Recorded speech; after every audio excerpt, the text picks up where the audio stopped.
is finally here, but with travel experts predicting one of the busiest travel seasons in decades, that just means it's time to start thinking about planning a getaway. Here to help us travel smarter in this new year is Christopher Elliot, a travel troubleshooter and author. Christopher, thank you so much for being on Coffee with America. Thank you for having me. Tell us, why is 2016 expected to be such a great year for travel? Unfortunately, you're probably going to pay more, but you don't have to. Look, airfares are going up. You had the first airfare increase in 6 months. It just happened. Hotel rates, car rental rates, supposed to be going up by 5% this year. Just about the only bright spot is fuel prices.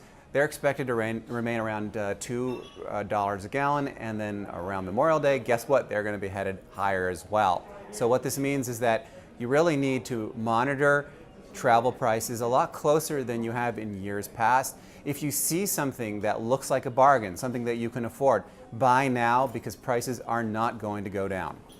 Okay. Now, a lot of us rely on rewards and loyalty programs. Tell us, are they all created equal? There are other considerations. Miles and points are always a biggie, and I'm not just talking about a company that's going to throw lots of miles and points your way.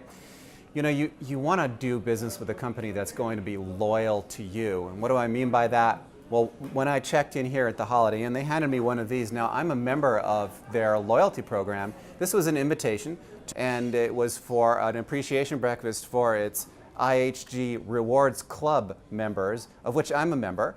And they're doing things like giving away, you can actually hear them in the background, they're giving something away right now, and they're giving everyone a free breakfast. And you know, you want to do business with a company like that that doesn't just throw miles and points at you, but it also says thank you for the business. What are some of your best tips for getting the most value out of our vacation? Well, this is going to be a really busy year for travel. So that means more crowds. More crowds means higher prices because everyone wants to be there. So this year, my advice would be go somewhere where all the other people are not going. If everyone's headed to the beach, you go to the mountains. If everyone's going to the mountains, you head to the beach. That way you get lower prices and maybe a more sane vacation. And what are some of the vacation destinations you recommend, and how can we get there with great deals? Good example of that is I'm in San Antonio right now. You can see the Riverwalk. Hey, it's January. If you come here right now, you're going to find a really great rate on a hotel.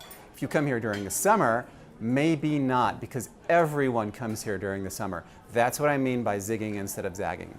You're known as a travel troubleshooter, but how can we avoid vacation problems before they happen? Right now we are in the travel planning stage, and the biggest problem that I see is people making a booking decision based on just one criteria. So for example, saying, I found a really great deal and I'm going to make a vacation around that really great deal. What you want to do is take lots of things into consideration. You want to take price, miles and points, loyalty. You want to also take the advice of a trusted travel agent and maybe some of the user-generated reviews that you see out there. Consider them all, weigh them all against each other, and that way you'll have a really great vacation. Remember, you only have one, maybe two chances to get it right, so you definitely want to get it right. All great tips. Thank you so much. Where can we go to get more information about the deals you mentioned? You can find my book, How to Be the World's Smartest Traveler, at your bookstore. And for more information on that campaign, it's called Priceless Surprises. You can go to ihg.com/surprises. Chris, thank you so much for helping us travel smarter right here on Coffee with America. You're very welcome.